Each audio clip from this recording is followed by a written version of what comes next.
나는 전능하신 아버지 하나님 천지의 창조주를 믿습니다. 나는 그의 유일하신 아들 우리 주 예수 그리스도를 믿습니다.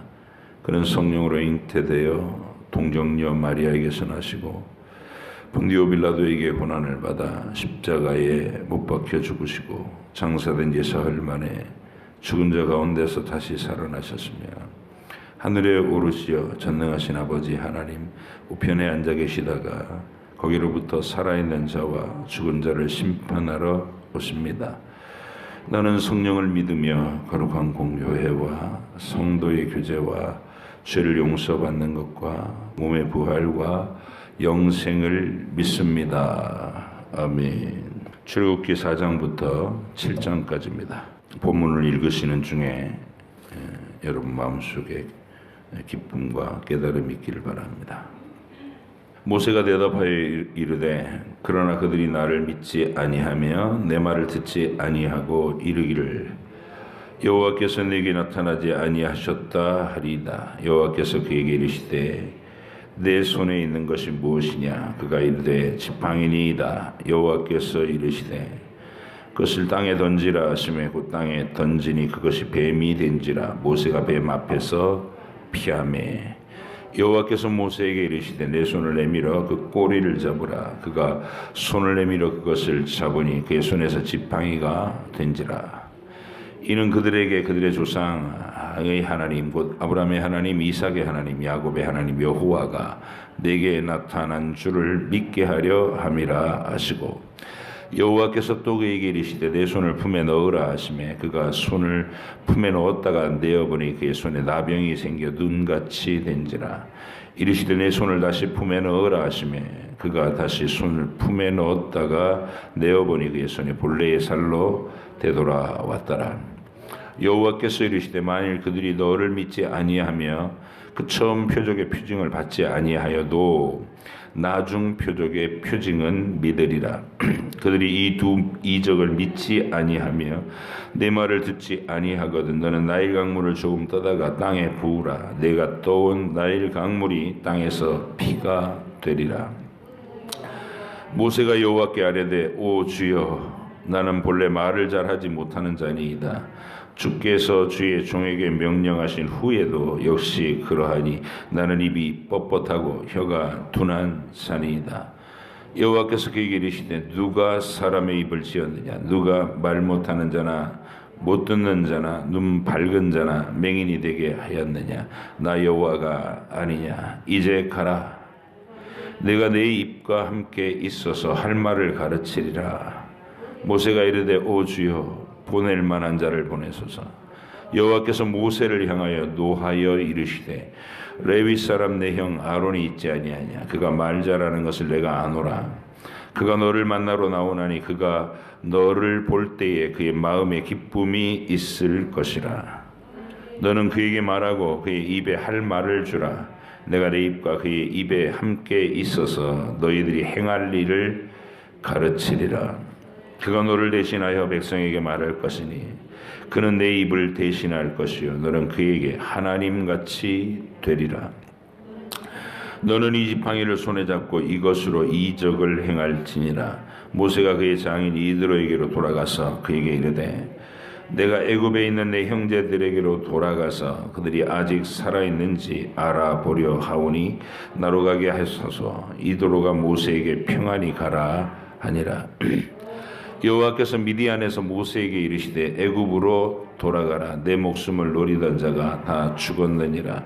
모세가 그의 아내와 아들들을 나귀에 태우고 애굽으로 돌아가는데 모세가 하나님의 지팡이를 손에 잡았더라. 여호와께서 모세에게 이르시되 네가 애굽으로 돌아가거든 내가 내 손에 준 이적을 바로 앞에서 다 행하라. 그러나 내가 그의 마음을 완악하게 한즉 그가 백성을 보내주지 아니하리니 너는 바로에게 이르기를 여호와의 말씀에 이스라엘은 내 아들 내 장자라. 내가 내게 이르기를 내 아들을 보내주어 나를 섬기게 하라 하여도 네가 보내주기를 거절하니 내가 내 아들 내 장자를 죽이리라 하셨다 하라 하시니라. 모세가 길을 가다가 숙소에 있을 때에 여호와께서 그를 만나사 그를 죽이려 하신지라. 십보라가 돌칼을 가져다가 그의 아들의 포피를 베어 그의 발에 갖다 대며 이르되 당신은 참으로 내게 피남편이로다 하니 여호와께서 그를 놓아 주시니라. 그때 십보라가 피남편이라 함은 할례 때문이었더라. 여호와께서 아론에게 이르시되 광야에 가서 모세를 맞으라 하시매 그가 가서 하나님의 산에서 모세를 만나 그에게 입맞추니 모세가 여호와께서 자기에게 분부하여 보내신 모든 말씀과 여호와께서 자기에게 명령하신 모든 이적을 아론에게 알리니라. 모세와 아론이 가서 이스라엘 자손의 모든 장로를 모으고 아론이 여호와께서 모세에게 이르신 모든 말씀을 전하고 그 백성 앞에서 이적을 행하니 백성이 믿으며 여호와께서 이스라엘 자손을 찾으시고 그들의 고난을 살피셨다 함을 듣고 머리 숙여 경배하였더라.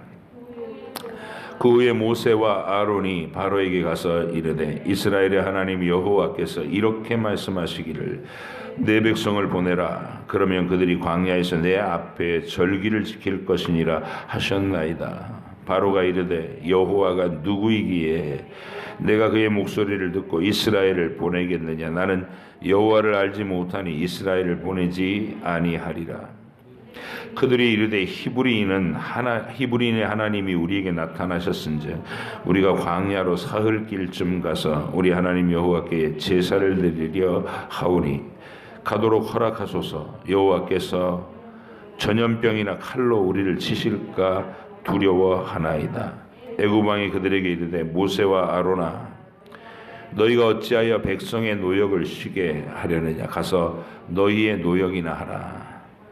바로가 또 이르되 이제 이 땅의 백성이 많아졌거늘 너희가 그들로 노역을 쉬게 하는도다 하고 바로가 그날의 백성의 감독들과 기록원들에게 명령하여 이르되 너희는 백성에게 다시는 벽돌에 쓸 짚을 전과 같이 주지 말고 그들이 가서 스스로 짚을 줍게 하라. 또 그들이 전에 만든 벽돌 수요대로 그들에게 만들게 하고 감하지 말라. 그들이 게으름으로 소리 질러 이르기를 우리가 가서 우리 하나님께 제사를 드리자 하나니 그 사람들의 노동을 무겁게 함으로 수고롭게 하여 그들로 거짓말을 듣지 않게 하라.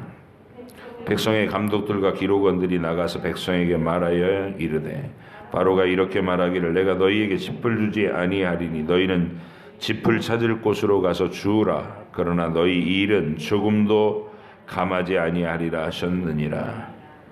백성이 애굽 온 땅에 흩어져 곡초 그루터기를 거두어다가 짚을 대신하니 감독들이 그들을 독촉하여 이르되 너희는 짚이 있을 때와 같이 그날의 일을 그날에 마치라 하며 바로의 감독들이 자기들이 세운 바 이스라엘 자손의 기록원들을 때리며 이르되 너희가 어찌하여 어제와 오늘에 만드는 벽돌의 수요를 전과 같이 채우지 아니하였느냐 하니라.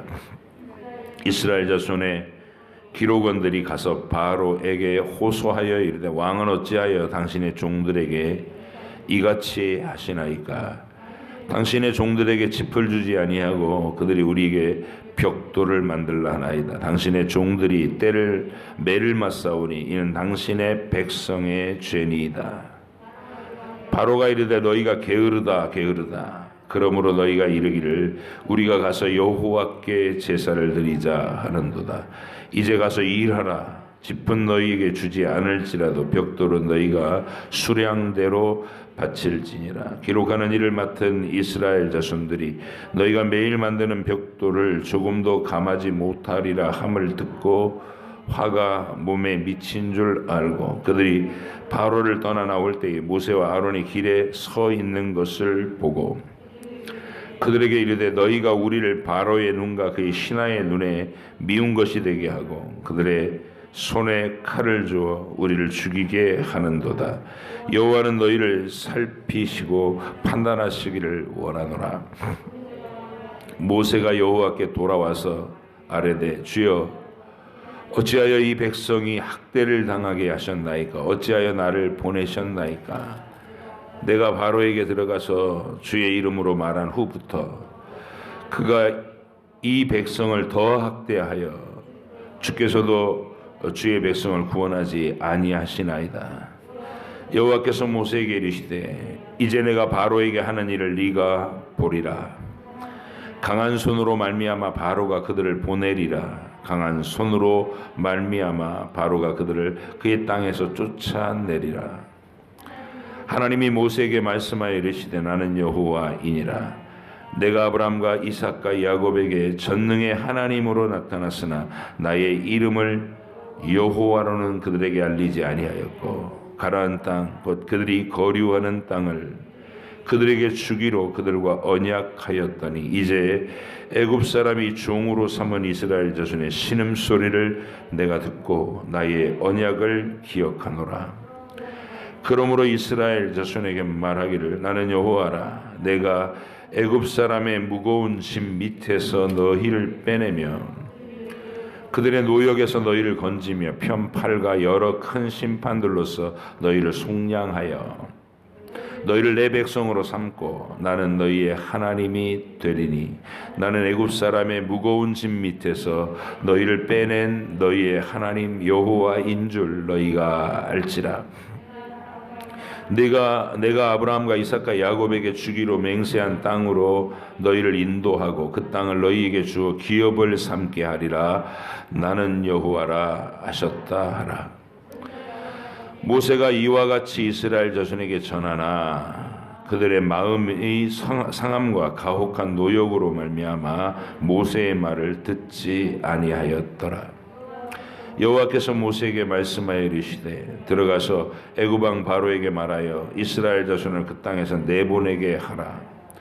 모세가 여호와 앞에 아뢰어 이르되 이스라엘 자손도 내 말을 듣지 아니하였거든 바로가 어찌 들으리이까. 나는 입이 둔한 자니이다. 여호와께서 모세와 아론에게 말씀하사 그들로 이스라엘 자손과 애굽 왕 바로에게 명령을 전하고 이스라엘 자손을 애굽 땅에서 인도하여 내게 하시니라. 그들의 조상을 따라 집의 어른은 이러하니라. 이스라엘의 장자 루벤의 아들은 하노과 발루와 헤스론과 갈미니 이들은 루벤 족장이요. 시몬의 아들들은 여무엘과 야민과 오핫과 야긴과 소할과 가나안 여인의 아들 사울이니 이들은 시몬의 가족이요. 레위의 아들들의 이름은 그들의 족보대로 이러하니 게르솜과 고핫과 무라리요. 레위의 나이는 137세였으며 게르손의 아들들은 그들의 가족대로 림니와 시므이요. 고핫의 아들들은 아므람과 이스할과 헤브론과 우시엘이요. 고핫의 나이는 133세였으며 무라리의 아들들은 마훌리와 무시니 그들의 족보대로 레위의 족장이요.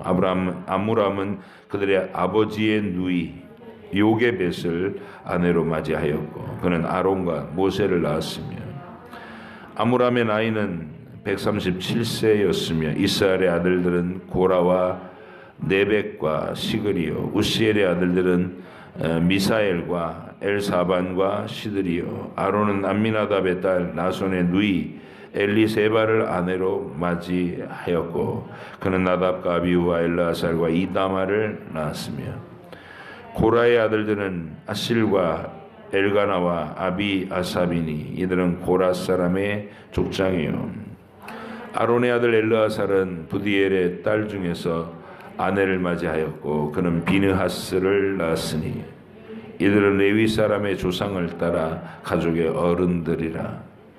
이스라엘 자손을 그들의 군대대로 애굽 땅에서 인도하라 하신 여호와의 명령을 받은 자는 이 아론과 모세요. 애굽 왕 바로에게 이스라엘 자손을 애굽에서 내보내라 말한 사람도 이 모세와 아론이었더라.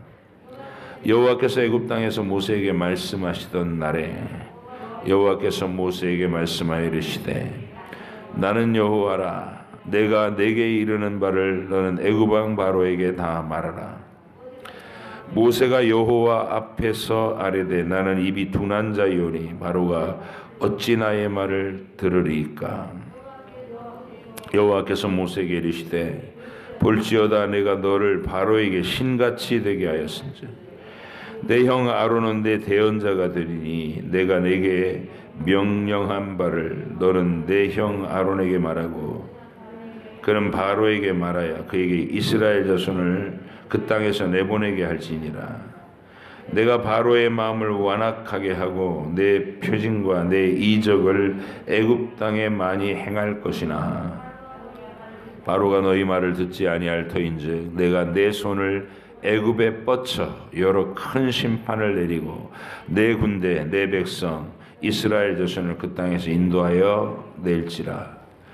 내가 내 손을 애굽 위에 펴서 이스라엘 자손을 그 땅에서 인도하여 낼 때에야 애굽 사람이 나를 여호와인 줄 알리라 하시매 모세와 아론이 여호와께서 자기들에게 명령하신 대로 행하였더라. 그들이 바로에게 말할 때에 모세는 80세였고 아론은 83세였더라. 여호와께서 모세와 아론에게 말씀하여 이르시되 바로가 너희에게 이르기를 너희는 이적을 보이라 하거든 너는 아론에게 말하기를 너희 지팡이를 들어서 바로 앞에 던지라 하라. 그것이 뱀이 되리라. 모세와 아론이 바로에게 가서 여호와께서 명령하신 대로 행하여 아론이 바로와 그의 신하 앞에 지팡이를 던지니 뱀이 된지라. 바로도 현인들과 마술사들을 부르매 그 애굽 요술사들도 그들의 요술로 그와 같이 행하되 각 사람이 지팡이를 던지며 뱀이 되었으나 아론의 지팡이가 그들의 지팡이를 삼키니라. 그러나 바로의 마음이 완악하여 그들의 말을 듣지 아니하니 여호와의 말씀과 같더라. 여호와께서 모세에게 이르시되 바로의 마음이 완강하여 백성 보내기를 거절하는도다. 아침에 너는 바로에게로 가라. 보라 그가 물 있는 곳으로 나오리니 너는 나일 강가에 서서 그를 맞으며 그 뱀되었던 지팡이를 손에 잡고 그에게 이르기를 히브리 사람의 하나님 여호와께서 나를 왕에게 보내어 이르시되 내 백성을 보내라. 그러면 그들이 광야에서 나를 섬길 것이니라 하였으나 이제까지 내가 듣지 아니하도다. 여호와가 이같이 이르노니 네가 이로 말미암아 나를 여호와인 줄 알리라. 볼지어다 내가 내 손에 지팡이로 나일강을 치면 그것이 피로 변하고 나일강의 고기가 죽고 그 물에서는 악취가 나리니 애굽 사람들이 그 강물 마시기를 싫어하리라 하라. 여호와께서 또 모세에게 이르시되 아론에게 명령하기를 내 지팡이를 잡고 내 팔을 애굽의 물들과 강들과 운하와 목과 모든 호수 위에 내밀라 하라. 그것들이 피가 되리니 애굽 온 땅에 땅과 나무 그릇과 돌 그릇 안에 모두 피가 있으리라. 모세와 아론이 여호와께서 명령하신 대로 행하여 바로와 그의 신하의 목전에서 지팡이를 들어 나일강을 치니 그 물이 다 피로 변하고 나일강의 고기가 죽고 그 물에서는 악취가 나니 애굽 사람들이 나일강 물을 마시지 못하며 애굽 온 땅에는 피가 있으나 애굽 요술사들도 자기들의 요술로 그와 같이 행함으로 바로의 마음이 완악하여 그들의 말을 듣지 아니하니 여호와의 말씀과 같더라. 바로가 돌이켜 궁으로 들어가고 그 일에 관심을 가지지도 아니하였고 애굽 사람들은 나일강 물을 마실 수 없으므로 나일강가를 두루 파서 마실 물을 구하였더라. 여호와께서 나일강을 치신 후에 이레가 지나니라. 아멘. 기도하겠습니다. 하나님 아버지, 아브라함에게 하신 약속을 지키시러 이제 학대받는 이스라엘 민족에게로 주님이 오셨나이다. 모세를 부르는 장면을 우리가 잘 기억하게 하시고 또 그를 보내 하나님의 큰 역사를 이룰 때 미리 예고하시고 예고하신 대로 이를 이루시는 살아계신 하나님을 이 모든 사건들을 통해서 우리에게 보여주시나이다. 우리도 이 땅을 살면서 하나님의 전능하심을 믿지 못하고 대적하는 모든 사람들 앞에 우리도 믿음이 연약해서 두려워하지 않게 하시고 담대하게 우리 앞서 행하시는 하나님의 위대한 능력을 믿고 또 눈앞의 현실로 체험하는 저희들이 되게 해주셔서 하루하루 이 땅의 삶을 더해 갈수록 하나님을 더 깊이 알고 주의 일하심이 어떠하심을 분명히 알아서 믿음을 가진 자가 되게 하여 주시옵소서. 주께서 오늘도 그 은혜를 베푸셔서 우리로 읽은 말씀을 깨닫게 하시고 마음속에 잘 정리될 수 있도록 지혜를 허락하여 주옵소서. 감사드리며 예수님의 이름으로 기도하옵나이다. 아멘.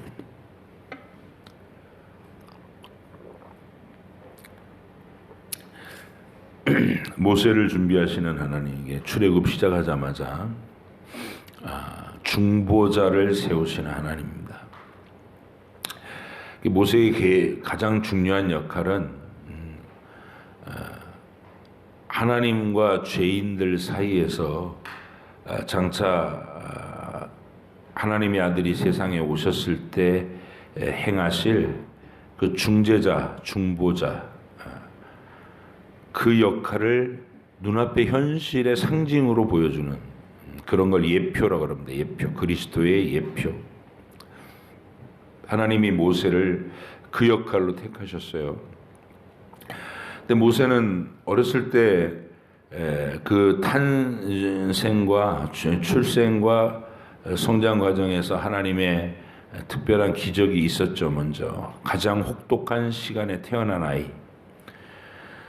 사내 아이가 태어나면 바로 나일 강물에 던져 죽여라 이렇게 명령을 받았던 시대에 부모가 목숨을 걸고 3개월 동안 숨겨서 기르다가 더 이상 숨길 수 없게 된 시점에서 또 다시 아이의 생명을 걸고 그 아이를 공주가 목욕하는 그 터에 흘려보내고 갈상자에 담아서 미리암이 공주가 그 아이를 불쌍히 여기는 기미를 보이니까 바로 뛰어가서 유모를 주선하고, 그래서 친어머니 요괴뱀 밑에서 민족의 정체성을 어린 시절 영유아기에 교육을 받으면서 자랄 수 있었던 분위기.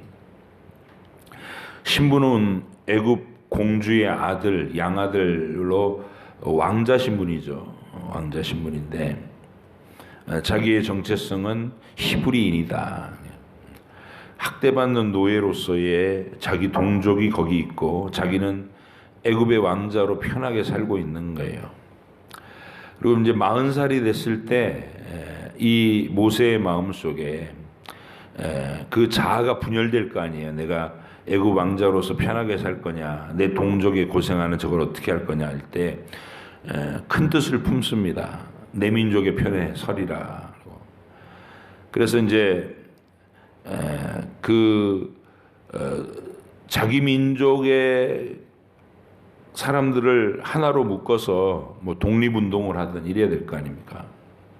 그래서 모세가 지도자로 나서는 그런 입장으로 동족을 괴롭히는 애굽 사람을 처단하고 모래 밑에 묻어버렸어요.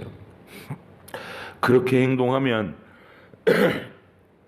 자기 동족들이 자기를 이렇게 지도자로 받아들여주고 함께 이 독립을 도모하고 이런 운동이 일어날 것이다. 그렇게 기대했던 마음이 있겠죠. 근데 안타깝게도 다음날 같은 동족끼리 싸우는 걸 보고 말렸더니 네가 언제부터 우리 재판관이냐고 배척을 하고, 그가 애굽 사람을 죽인 일도 이미 해자되고 있어서 바로와 모세에게 분을 바라고 죽이겠다고 찾고, 그래서 이제 도망자가 될 수밖에 없었죠. 급히 광야로 피신해서 숨어서 사는 신세가 된 거예요. 40살에 뜻을 펴지도 못하고. 그러니까 선한 뜻을 품었는데 하나님이 돕지 않으신 거죠. 모양새는. 이게 이제 모세의 인생에서는 상처가 되는 거죠. 실패. 큰 뜻을 품고 선하게 자기 동족을 위하겠다고 나섰는데 동족들은 거부하고 네가 언제부터 우리 민족이냐, 너 애굽 왕자 아니냐 이런 거죠.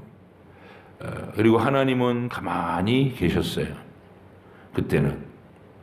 그래서 이제 광야로 들어가서 미디안족의 십보라라는 이 처녀, 양치기 처녀를 또 아내로 맞아서 야인으로서 40년 동안 양치는 생활을 합니다. 애굽의 최신 문물과 학술을 다 배운 왕자가 광야로 유폐돼서 자기의 정체를 함부로 드러내지도 못하고, 왜냐하면 다 거기가 애굽 영향권 안에 있는 곳이잖아요. 드러나면 체포돼서 죽을 거니까. 그러니까 숨어서 지낸 도망자 신세예요. 그게 쉽지 않다는 것은 우리가 알 수 있죠. 지명수배를 당한 사람들이 숨어서 산다는 건 생각보다 쉽지 않은 거예요. 그래서 이제 모세가 아무도 만나지 않는 조심스러운 삶을 그 광야에서 40년을 했다고. 40년을. 근데 그 40년을 하나님은 모세를 마치 팽개쳐 놓은 것처럼, 거들떠도 안 보시는 것처럼 그렇게 그 인생에 침묵하셨거든요. 우리가 이 출애굽기의 포인트 중에서 그거를 아주 주의 깊게 봐야 됩니다. 하나님은 하나님의 사람들을 부르실 때에 제일 먼저 꺾고 포기시키는 것이 자기 열심이에요. 자기 열심.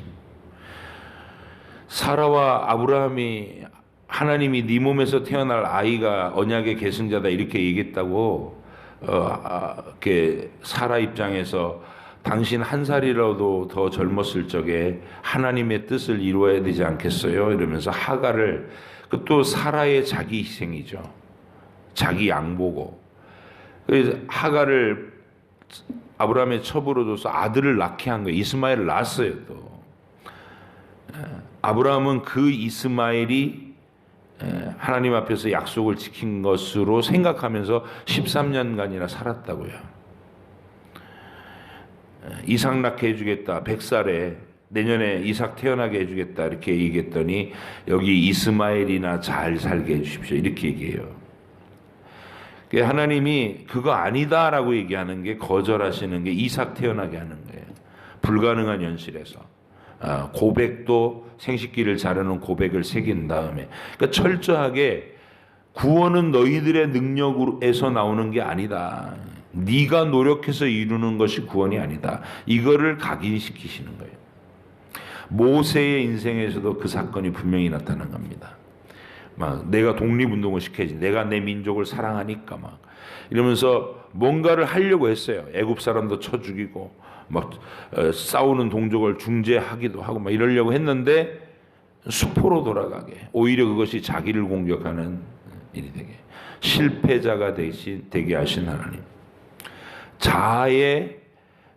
자아의 확신, 자기 능력을 의지해서 뭔가를 해보려고 막 나서는 거, 세상에서는 그걸 진취적인 기상이라고 그래요. 적극적인 노력이라고 그러고 다 칭찬받을 내용이에요. 근데 하나님의 교회에서 하나님은 제일 첫 번째로 제거하려는 게 그거예요. 구원은 네 능력에서 나오는 게 아니야. 네가 뭘 하려고 나대지 마. 이게. 그럼 우리는 어떤 사람들이냐? 하나님의 명령을 알아들을 줄 아는 영성을 기르는 사람들이 돼요. 주님 무엇을 할까요? 기다리는 거예요. 요셉도 한번 생각해 보세요. 요셉이 술 맡은 관원장, 떡 굽는 관원장 들어와가 꿈 해석해 줄 때 막 꿈에 부풀었어요. 나가면 바로에게 이 사실을 알려줘서 나로 이 억울한 감옥 소리를 끝나게 해주십시오. 막 적극적으로 자기가 뭔가를 막 펼쳤어요. 근데 그 노력을 하나님은 아주 여지없이 무질러 버리시는 거예요. 밖에 나간 술 맡은 관원장이 요셉을 잊어버려요. 제껴버려요. 2년이라는 시간이 더 흘러요. 창살을 붙잡고 이제 3일만 있으면 나갈 것이다 막 기대했던 그 3일이 3개월이 되고, 그렇게 시간이 속절없이 흘러갈 때 요셉의 마음속에서 그 생기던 좌절감, 그것이 바로 하나님의 의도예요. 자아를 완전히 포기하는 거. 그리고 하나님의 명령이 내려올 때까지 신뢰를 가지고 그 침묵의 시간을 견딜 수 있는 힘, 이게 우리가 길러내야 될 가장 큰 덕목이라는 거예요. 제일 첫 번째 단계. 출애굽기에서 모세의 생애에서는 그 부분이 제일 어려운 거예요. 큰 뜻을 품었는데 실패하게 하고 40년 동안 광야에서 푹 썩게 만드시네요. 근데 하나님 입장에서는 그건 썩은 게 아니라 곰삭은 거죠. 무르익은 거예요. 젓갈 담그듯이. 그래서 이제 80세가 된 모세에게 하나님 나타나셔가지고 이제 애굽으로 가라 그랬더니 오늘 읽은 4장 본문까지가 그 하나님 만나는 장면인데 모세 마음에 하나님께 대한 상처가 이게 쉽게 납득이 안 되는 거예요. 아니 하나님, 제가 젊고 힘이 있고 머리도 팽팽팽 돌아갈 때, 말도 잘할 때, 그때 하나님을 위해서, 내 동족을 위해서 나서겠다고 했을 때는 왜 가만히 계셨습니까? 근데 이제 와서 늙고 힘없고 맨날 양꽁무니만 따라다니려고 한 사람하고도 말을 못하고 그랬는데 입은 이미 굳어버렸습니다. 말도 잘 못합니다. 딴 사람 보내세요. 이러면서 버티잖아요. 근데 하나님 편에서는 그게 맞다는 거예요. 너 말 잘할 필요 없어. 네가 말 못하면 내가 말 잘하는 애 데려다가 네 대신 말하게 할게. 그래서 하나님은 일을 시킬 때 그렇게 시키는데, 하나님 편에서 제일 중요한 덕목, 신자의 성도로서 우리가 하나님의 일에 참여하는 거룩한 백성으로 제일 중요한 덕목은 진중히 하나님의 음성을 들을 줄 아는 거예요. 그리고 기다릴 줄 아는 거예요. 명령이 떨어질 때까지. 내가 내 생각을 가지고 나대면 교회는 소란스러워져요. 교회가 제일 힘들 때가 열심이 없는 사람들 때문에 힘이 든 게 아니라 열심이 있는 사람들 때문에 시끄럽고 힘이 든 거예요. 그것도 다듬어지지 않는 자기 열심으로 서로 자기 방식대로 일을 해야 된다는 거예요. 이렇게 안 하면 큰일 난다는 거예요. 이쪽에서는 또 이렇게. 유오디아와 순두개가 빌립보 교회 안에서 그러고 싸우는 거 아니에요. 둘 다 훌륭한 일꾼이에요. 근데 아직 자아가 안 죽었어. 서로 그게 스파크가 일어나는 교회에서, 가정에서도 마찬가지고. 제일 큰 덕목은 자아가 죽는 겁니다. 내 뜻, 내 생각, 내 고집을 가지고 막 뛰어다니는 게 아니라 앉아서 기다리라고, 명령이 떨어질 때까지. 그걸 원하시는 것이 하나님입니다. 그래서 사도 바울의 생애를 보면, 사도 바울이 예루살렘을 거쳐서 로마로 가고자 할 때 하나님 미리 알려주시잖아요. 예루살렘에 올라가면 환난과 결박이 기다린다. 많은 사람들이 그 성령에 미리 예언해 주시는 걸 이렇게 해석했어요. 피하십시오.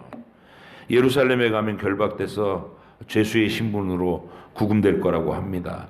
미리 알려주시는 것은, 성령님이 미리 알려주시는 건 도망가라고 하심입니다. 이렇게 해석했어요. 근데 사도 바울은 본인도 고민이 되겠죠. 미리 알려는 주시는데 그럼 어떡하라는 건가? 도망가라는 건가 정말? 그래서 혼자 깊은 묵상을 합니다. 근데 그 끝에, 묵상의 끝에 사도 바울이 내린 결론은 아니라는 거예요. 도망가라고 알려주시는 게 아니라 내가 복음을 위해서 어떤 각오와 결단을 하고 있는지를 드러내고 마음의 준비를 하고 담대하게 부딪히라고 미리 알려주시는 거다. 이렇게 해석을 합니다. 그래서 도망가라고 하는 제자들 앞에서 복음의 사명을 마치려 하면은 내 생명도 아까운 것을 여기지 않노라 하고 그 엄청난 믿음의 고백을 만대의 기록으로 남겼어요. 그게 하나님 뜻이에요. 도망치지 않는 게 하나님 뜻인 게 어디서 드러나냐면, 구금됐을 때, 폭행을 당하고 예루살렘에서 구금당했을 때 주님이 바울에게 찾아오셔요. 담대하라 이렇게 격려하시고, 내가 너를 로마에도 보낼 것이다 이렇게 약속하셔요. 그리고 난 다음에 또 재판도 안 일어나고 미결수 상태에서 하염없이 세월이 가요. 베스도 총독, 벨릭스 총독 막 서로 교체되고 혹시 뇌물을 좀 받을까 수시로 불러내서 얘기하는데 또 복음을 증거하면 야 나중에 지금은 내가 좀 마음이 무겁다 그러면서 복음을 받아들이지도 않고 그러면서 재판도 안 해주고 질질 끌고 2년이라는 세월이 그렇게 지나는데 우리가 사도행전에서 볼 때 바울이 조급해하는 거 내가 이렇게 이 바쁜 때에 복음을 가지고 막 사람들을 구원하고 교회들을 세워야 되는데 이렇게 갇혀 있다고 답답하다고 안 그래요. 그냥 기다려요. 명령이 내려올 때까지. 그겁니다. 그러나 그 속에서 무의도식을 한 거냐? 무기력한 삶을 산 거냐? 그렇지 않아요. 그 하루하루 동안 그곳에서 내세워진 곳에서 감옥 속이라도 할 수 있는 일을 해요. 로마에 갔을 때는 가택연금 상태에서 2년이 또 흘러가는데 그 2년 동안 하나님이 들을 사람들을 데려다가 듣게 하셨어요. 자기가 못 움직이니까. 사도행전은 이렇게 말합니다. 그 온 이태를 바울이 셋집에 머물면서 하나님의 복음을 거침없이 당당하게 전하더라 이렇게 돼 있어요. 그게 우리예요. 그걸 하려면 모세와 같은 기간을 지나야 되는 거예요. 그래서 제일 중요한 거는 뭔가를 하나님을 위해서 막 하겠다고 나대는 게 아니라 명령을 들을 줄 아는 귀를 기르는 거예요. 깨닫는 마음. 그래서 성경을 갖고 여러분들이 매일매일 살아야 돼요. 읽어야 되는 거예요. 읽고 하나님이 누구신지 알고 어떤 방식으로 일하시는지를 알아야 내 삶에 하루하루 펼쳐지는 현실 속에서 하나님의 뜻을 하나님의 명령을 바울처럼 해석할 수가 있는 거예요. 바울이 성령이 미리 알려주시는 일을 엉뚱하게 해석해서 아이고 도망치라는 얘기구나 도망갔으면 일이 전혀 달라졌을 거예요. 그걸 정확하게 해석할 줄 알고 하나님의 명령이 떨어질 때까지 신뢰하며 기다릴 줄 알고 이 믿음의 안목을 길러주시기를. 모세를 통해서 하나님이 요구하시는 건 그 모습입니다.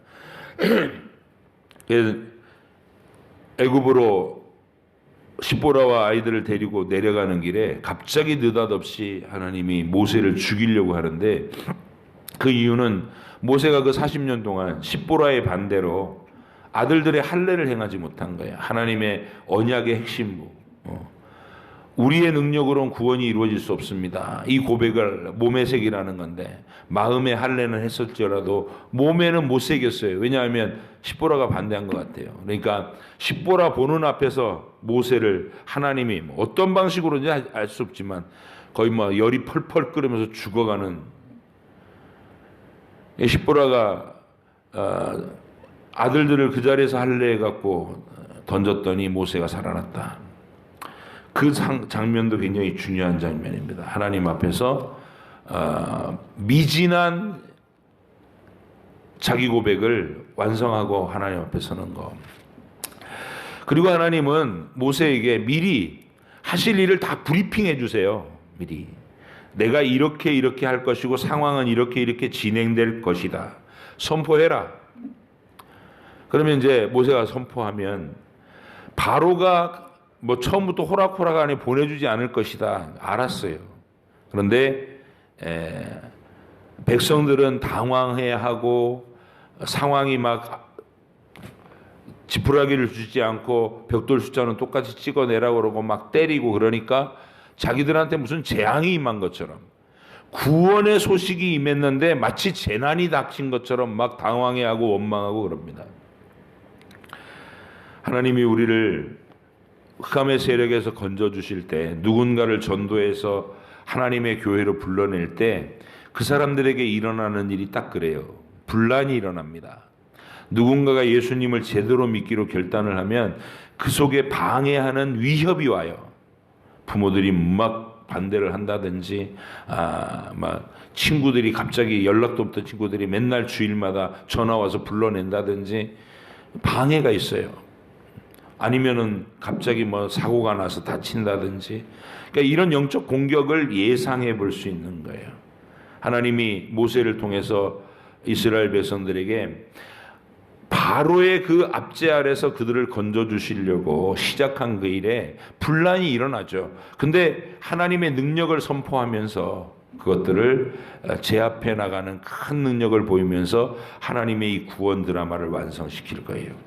이제 우리는 그 하나님의 권능을 10가지 재앙을 통해 하나하나 보면서 애굽의 신들을 벌하시는 하나님, 이게 백성들에게 가서 처음 표적으로 보이라는 3가지 기억하십시오. 하나는 지팡이를 던져서 뱀이 되게 하고 그 뱀의 꼬리를 잡으래요. 뱀은 꼬리 잡으면 물리잖아요. 근데 꼬리를 잡으래, 해를 받지 않고 다시 지팡이로 바뀌는 거예요. 이거는 하나님이 지금 하시려는 일이 마귀의 권세를 제압하는 일이다, 이 뜻을 나타내는 거예요. 사탄과 마귀의 세력에 대한 승리를 선언할 것이다. 2번째 표적은 품에 손을 넣어라. 꺼냈더니 문둥병으로 막 썩어요. 다시 넣었더니 회복돼요. 너희의 비참한 죄, 문둥병과 같은 그 죄와 허물을 회복시키는 그런 일들을 지금 진행할 것이다. 마귀의 세력을 멸하고 너희를 비참함에서 건져주는 하나님의 구원을 펼치겠다. 이게 2가지 표적이에요. 이 2가지 표적을 행했는데도 믿음으로 반응하지 않으면 피를 갖다가 그 앞에서 부어라. 나일강물을 떠서 바다에 부으면 그들의 눈앞에서 피가 되리라. 이 말은 믿지 않으면 심판이다, 이렇게 선언합니다. 복음이에요. 마귀를 멸할 것이다, 너희를 회복시킬 것이다. 믿지 않으면, 영접하지 않으면, 하나님의 뜻을 거스리면 심판이다, 이렇게. 이게 하나님께서 이스라엘 백성들 앞에 시작하시는 그 일이고, 이 일이 또 우리의 구원의 여정을, 그 원리를 다 설명하면서 이렇게 펼쳐질 겁니다. 내일도 또 그 여정을 따라가면서 10가지 재앙으로 애굽을 벌하시고 자기 백성을 구출해내시는 하나님의 권능과 그 영광을, 그리고 구원 진리의 핵심을 우리가 함께 깨달아 갈 수 있도록 있기를 원합니다. 기도하겠습니다. 하나님 감사합니다. 주의 은혜가 우리를 하나님의 이 위대한 사건 속으로 또 계속 초대해 주시고, 우리가 이 사건을 맥락을 이해하고 그 속의 중요 포인트가 무엇인지를 깨달을 때 우리의 인생도 해석할 수 있는 힘이 생긴다는 것. 주님, 내게 펼치시는 내 인생의 하루하루를 내가 해석하고 하나님의 뜻이 무엇인지, 어느 방향이 하나님이 기뻐하시는 길인지 알아가는 것, 발견해 갈 수 있는 것이 믿음의 안목이 되고 믿음의 능력이 되는 줄 압니다. 오늘도 그 지혜가 우리 속에 열리게 하여 주옵소서. 감사드리며 예수님의 이름으로 기도하옵나이다. 아멘. 하늘에 계신 우리 아버지, 아버지 이름을 거룩하게 하시며 아버지의 나라가 오게 하시며 아버지 뜻이 하늘에서와 같이 땅에서도 이루어지게 하소서. 오늘 우리에게 일용할 양식을 주시고 우리가 우리에게 잘못한 사람을 용서하여 준 것 같이 우리 죄를 용서하여 주시고 우리를 시험에 빠지지 않게 하시고 악에서 구하소서. 나라와 권능과 영광이 영원히 아버지의 것입니다. 아멘.